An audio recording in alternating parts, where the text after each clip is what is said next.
Mari kita bicara dengan jelas. Pernikahan antara Lewis Hamilton dan Ferrari seharusnya mengakhiri puasa yang telah berlangsung selama beberapa dekade untuk Ferrari yang belum memenangkan gelar. Gelar juara pembalap terakhir yang dimenangkan oleh Ferrari adalah pada tahun 2007 dengan Kimi Raikkonen. Jadi Hamilton dipanggil untuk membawa Ferrari kembali memenangkan gelar. Namun hingga saat ini situasinya lebih mengecewakan daripada yang lain. Dan beberapa sumber internal mengatakan ini bisa menjadi kontrak terakhir Hamilton di Ferrari. Dalam video hari ini kita akan melihat mengapa ini bisa menjadi kontrak terakhir Hamilton. Siapa yang bisa menggantikannya? Kita perlu melihat pernyataan Benedetto Vigna dan Vasseur tentang akhir musim di Ferrari dan juga tentang 2026.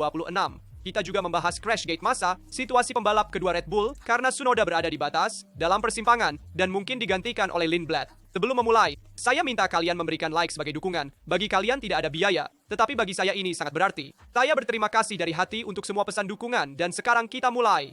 Seharusnya menjadi taruhan besar tahun 2025. Hamilton di Ferrari, setelah seumur hidup di Mercedes untuk menutup karier dengan impian mengenakan warna merah dan membawa kembali ke Maranello, sebuah gelar yang telah lama hilang. Namun kenyataannya sejauh ini sangat berbeda. 0 podium dalam 20 balapan dan tertinggal 64 poin dari Leclerc. Angka-angka berbicara dengan jelas, ada penyesuaian yang tidak pernah benar-benar berhasil. Hamilton hanya memenangkan satu balapan sprint di Cina, tetapi kemudian didiskualifikasi setelah balapan karena memiliki masalah pada bagian bawah SF25 yang aus melebihi batas. Sebuah episode yang menyoroti salah satu masalah teknis terbesar Ferrari tahun ini. Kompromi pada ketinggian dari tanah. Untuk menghindari menyentuh tanah dan merusak bagian bawah, tim harus mengangkat mobil, namun mengorbankan banyak beban aerodinamis. Terjemahan, lebih sedikit daya cengkeram, lebih sulit di tikungan, dan terutama lebih sedikit kecepatan keseluruhan. Tetapi sementara itu, di sisi lain dari kotak, Leclerc kembali kompetitif. Dia telah meraih 7 podium musim ini, yang terakhir di Meksiko, dan hubungan dengan SF25 yang tampaknya semakin baik dari balapan ke balapan. Dan justru perbandingan internal ini, yang kejam dalam angka, telah mendorong beberapa orang kunci di dalam Ferrari untuk tidak lagi mempercayai proyek Hamilton jangka panjang. Menurut ESPN, beberapa figur senior di Maranello sudah memutuskan untuk tidak menawarkan perpanjangan kontrak pada akhir kontrak saat ini. Kontrak senilai 57 juta dolar per tahun, ditandatangani pada 2024 dan berlaku setidaknya hingga akhir 2026. Namun hati-hati karena situasinya lebih rumit dari itu. Faktanya, Gazzetta dello Sport sudah mengungkapkan pada bulan Agustus bahwa dalam kontrak Hamilton terdapat klausul sepihak yang memungkinkan dia memperpanjang hingga 2027, bahkan tanpa persetujuan langsung dari tim. Pada dasarnya, jika Hamilton ingin tetap tinggal, Ferrari tidak akan punya banyak hal untuk dikatakan. Sebuah klausul yang dianggap kontroversial di dalam paddock. Tetapi kenyataannya adalah dengan musim yang begitu mengecewakan, sulit membayangkan bahwa Hamilton benar-benar ingin tinggal 1 tahun lagi dalam kondisi ini. Namun, setidaknya dalam kata-kata, juara dunia 7 kali ini tidak tampak berniat untuk menyerah. Dalam sebuah wawancara dengan L'Equipe, dia menyatakan, "Saya tidak berniat berhenti segera." Bahkan, dia menceritakan telah mengirim beberapa dokumen kepada Ferrari untuk mengusulkan perubahan pada cara kerja tim, komunikasi internal, dan pengelolaan akhir pekan balapan. Kami telah melihat beberapa dokumen yang dikirim ke Maranello dan telah membahasnya selama tahun ini. Sebuah pendekatan dari seorang pemimpin, dari seorang pembalap yang ingin mengubah hal-hal dari dalam, bukan dari seorang pembalap yang ingin pensiun tahun depan. Hamilton telah mengatakannya dengan jelas. Dia tidak ingin mengulangi kesalahan Alonso dan Vettel, dua juara besar yang datang ke Maranello dengan tujuan yang sama, tetapi tidak pernah berhasil memenangkan gelar dunia itu. Di antara dokumennya terdapat saran tentang bagaimana meningkatkan mobil, tetapi juga tentang strategi kualifikasi dan persiapan ban. Di Singapura, misalnya, Hamilton mengkritik keputusan tim untuk membuat kedua Ferrari menunggu di ujung pit line, menyebabkan penurunan suhu ban dan penurunan dalam putaran cepat. Sebuah detail, ya, tetapi dalam Formula 1, detail membuat perbedaan antara podium dan balapan lain yang tidak terkenal. Dan jadi pertanyaan sebenarnya adalah satu, apakah kisah antara Hamilton dan Ferrari sudah sampai pada titik akhir? Untuk saat ini, tidak ada yang di Maranello berbicara terbuka tentang perpisahan, tetapi desas-desus meningkat dan angka-angka tidak membantu. Leclerc sedang memimpin tim, Hamilton mengalami kesulitan, dan tekanan meningkat dari minggu ke minggu. Dan perasaan adalah bahwa Ferrari telah bertaruh pada mimpi yang lebih bersifat media daripada teknis. Sebuah pukulan citra yang belum menghasilkan hasil konkret. Dan jika tahun 2026 tidak dimulai dengan cara yang berbeda, jalur antara Hamilton dan Maranello dapat berpisah jauh lebih cepat dari yang diharapkan. Dan secara jujur, perbandingan dengan Leclerc adalah kejam. Pembalap asal Monaco meraih 7 podium musim ini, sementara Hamilton tidak. Belum pernah terjadi dalam sejarah bahwa seorang pembalap mencapai 20 balapan di Ferrari tanpa meraih podium. Dan masuk akal bahwa seorang juara dunia 7 kali harus beradaptasi dengan gaya mengemudi Ferrari SF25 yang sangat khusus dalam pengemudiannya dan memerlukan gaya mengemudi yang lebih berlebihan. Tetapi pada saat yang sama, ya, Anda telah mengemudi Mercedes selama lebih dari 10 tahun. Tetapi Anda adalah juara dunia 7 kali. Anda harus membuat perbaikan. Dan wajar memiliki keraguan tentang perpanjangan kontrak Hamilton. Pada tahun 2027 Lewis Hamilton akan berusia 42 tahun. Jarang sekali dalam sejarah Formula 1 modern kita melihat pembalap yang berusia di atas 40 tahun mengendarai mobil balap. Tentu, ada kasus simbolis Fernando Alonso.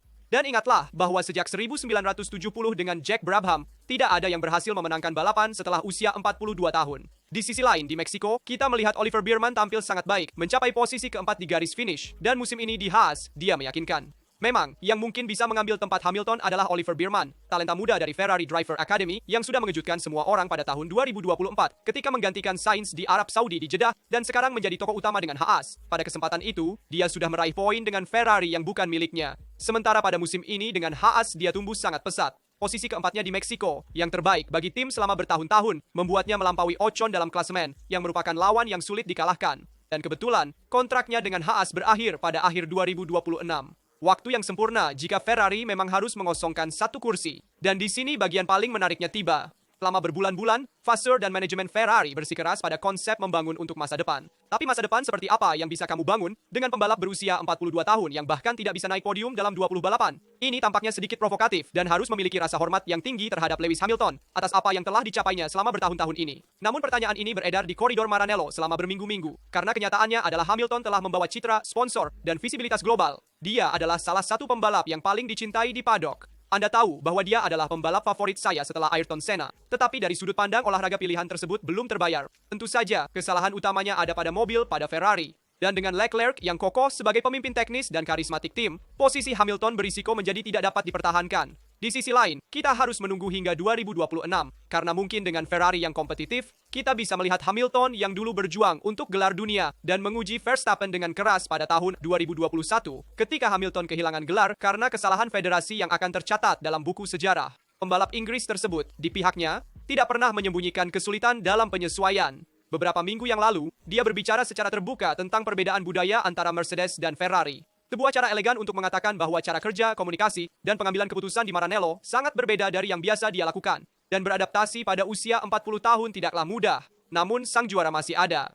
Hamilton tetap kompetitif dan termotivasi. Setelah jeda musim panas, saya melihatnya sebagai pembalap baru, dan dia tahu bahwa masa depan tergantung pada bagaimana dia menghadapi tahun 2026. Karena jika aturan baru seharusnya menyamakan kinerja, langkah terakhir selalu mungkin. Juga karena, mari kita ingat, aturan tahun 2022 tidak menguntungkan gaya mengemudi Hamilton. Bahkan, justru berbalik merugikannya. Sampai tahun 2022, dia merasa sangat nyaman mengemudikan mobil sebelum efek tanah. Dengan tahun 2026, mobil akan menghasilkan lebih sedikit beban dari bawah. Dan langkah ini akan sesuai dengan juara dunia 7 kali yang merasa lebih nyaman mengemudikan mobil pada tahun 2021 atau 2020 dengan banyak beban aerodinamis yang dihasilkan dari bagian atas mobil. Namun saat ini kita bisa mengatakan bahwa angin bertiup ke arah yang berlawanan. Dan saya juga ingin tahu pendapat Anda.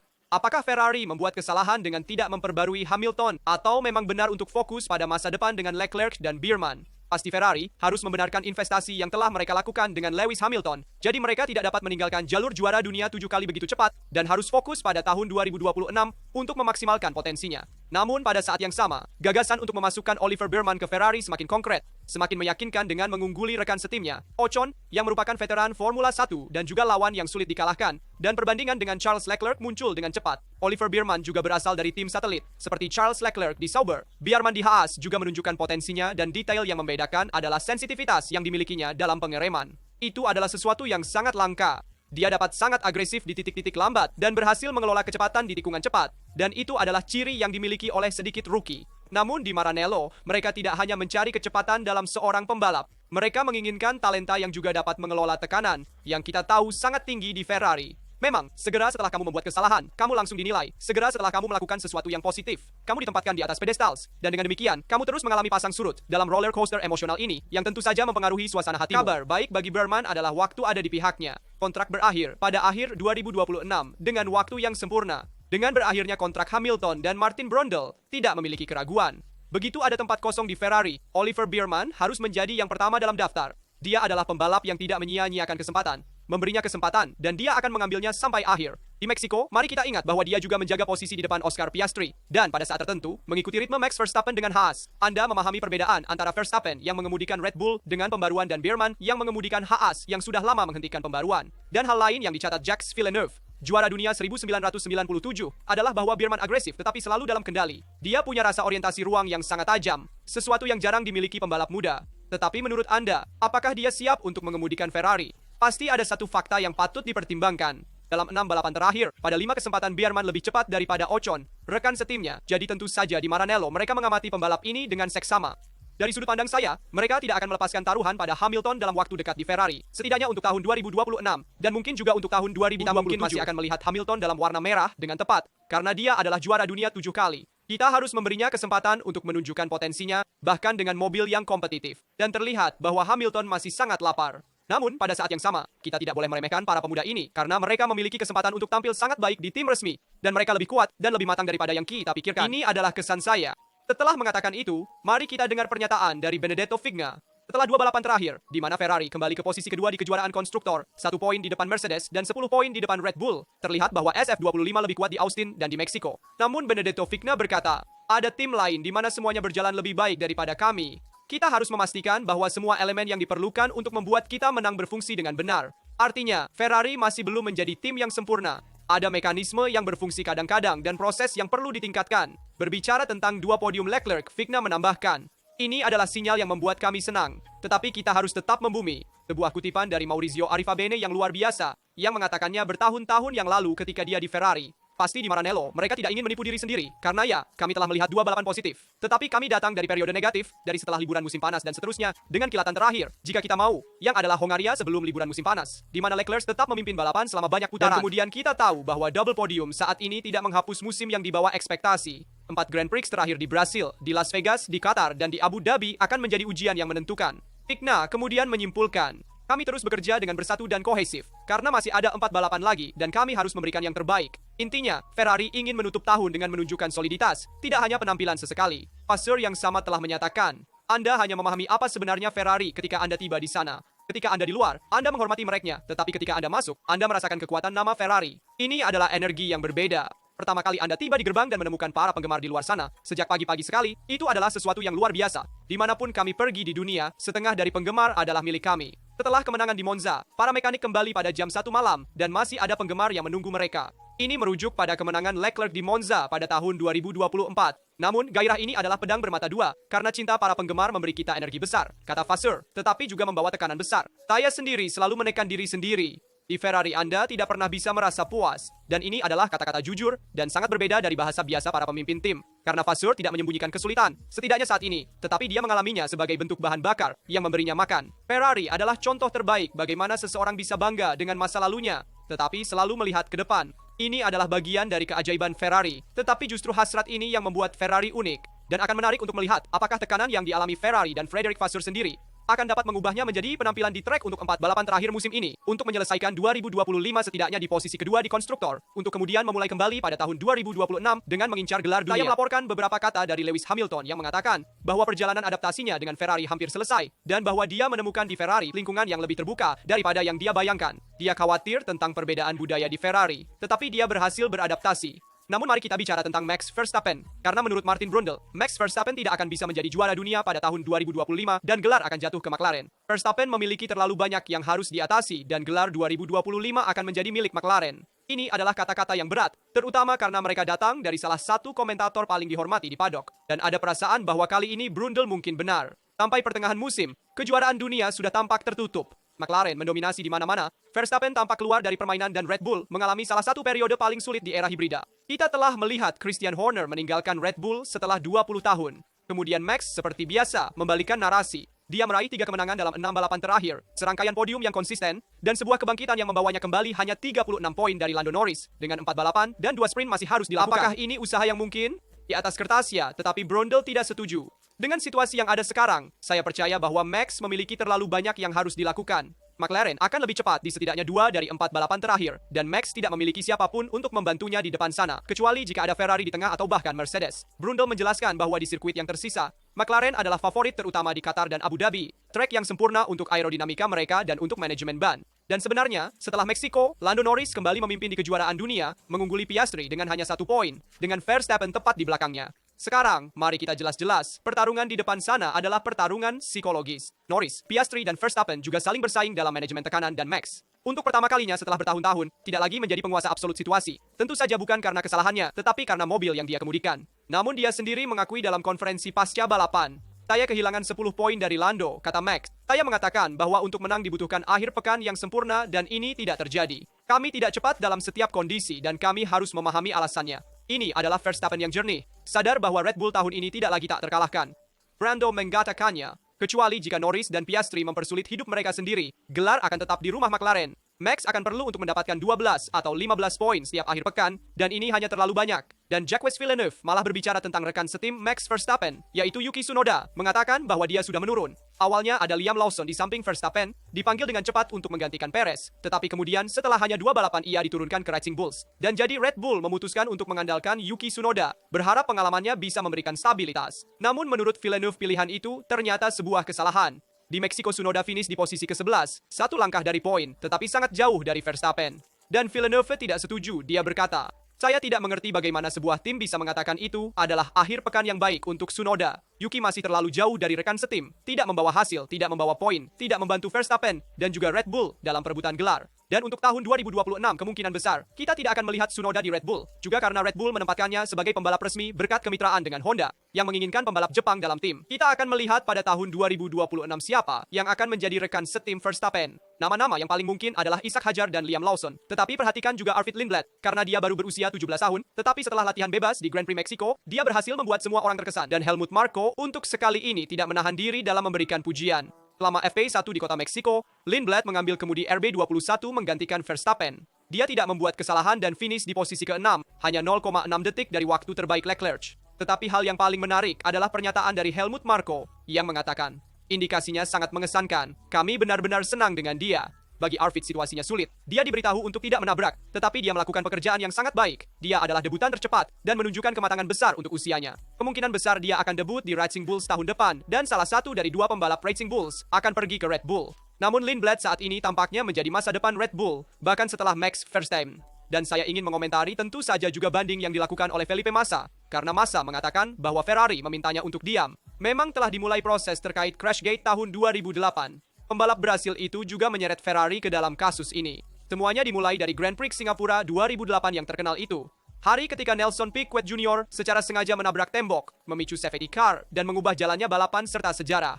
Pada kesempatan itu Alonso, rekan setim Piquet di Renault, memanfaatkan situasi untuk memenangkan balapan. Sedangkan Massa, yang hingga saat itu mendominasi, melihat semuanya lenyap karena kesalahan di pit. Dari situ kemudian gelar dunia jatuh ke tangan Lewis Hamilton dengan hanya 1 poin. Dan hari ini, lebih dari 15 tahun kemudian, Massa kembali berjuang. Dia membawa kasus tersebut ke pengadilan meminta ganti rugi multimiliar sebesar 82 juta dolar. Yakin bahwa episode itu telah merusak gelar dunia yang seharusnya bisa menjadi miliknya. Tetapi bom sebenarnya datang selama kesaksiannya. Massa menceritakan untuk pertama kalinya apa yang terjadi di dalam Ferrari. Ott memanggil saya ke kantornya dan mengatakan bahwa Nelson Piquet Jr. menabrak dengan sengaja. Tetapi kami mempercayainya karena antara dia dan Briatore tidak ada hubungan yang baik. Kemudian beberapa bulan setelahnya Massa bertemu Briatore di Bahrain. Saya bertanya padanya apakah itu benar, dia menyangkalnya. Tetapi saya segera menyadari bahwa dia berbohong. Namun, detail yang paling mencengangkan datang setelahnya. Di Ferrari tidak menyukai pernyataan saya tentang fakta bahwa Alonso mengetahui semuanya dan karena itu saya ditegur. Dan itu adalah tuduhan langsung terhadap tim. Menurut Massa, Ferrari memintanya untuk tetap diam, tidak memicu kontroversi untuk melindungi hubungan politik di paddock. Dan justru hal ini menjadi salah satu poin paling sensitif dalam proses tersebut. Seberapa banyak sebenarnya yang diketahui Ferrari dan berapa banyak yang diputuskan untuk tidak diungkapkan? Di sisi lain, FIA dan Ecclestone menjawab seperti yang diharapkan. Sudah terlalu lama dan Massa sendiri, kata mereka, membuat beberapa kesalahan pada musim itu. Tetapi pembalap Brasil itu tidak menyerah. Dia ingin kerugian moral dan olahraga diakui, dan tidak menutup kemungkinan bahwa dari proses ini dapat muncul dokumen baru dan kesaksian yang belum terungkap. Crashgate sudah menjadi salah satu skandal paling berat dalam sejarah Formula 1. Sekarang dibuka kembali dengan bab baru, dan untuk pertama kalinya yang menjadi sasaran bukan hanya Renault, tetapi juga Ferrari. Dan pada tahun 2021, sudah mengalami skandal kejuaraan dunia yang dicuri dari Lewis Hamilton karena keputusan Michael Masi untuk melakukan restart balapan pada putaran terakhir. Dan menurut Toto Wolff, dalam kesempatan itu mereka akan menang di pengadilan manapun, tetapi mereka memutuskan untuk tidak melanjutkan agar tidak mengubah hasil olahraga. Kita akan melihat bagaimana kelanjutannya juga proses Massa yang secara langsung menuduh Ferrari. Namun saya penasaran ingin tahu pendapat Anda tentang semua topik yang telah kita bahas dalam video ini. Seperti biasa, saya ingatkan untuk meninggalkan like, berlangganan, dan mengaktifkan notifikasi agar tidak ketinggalan video di saluran. Dari Rastro itu saja, sampai jumpa di video berikutnya.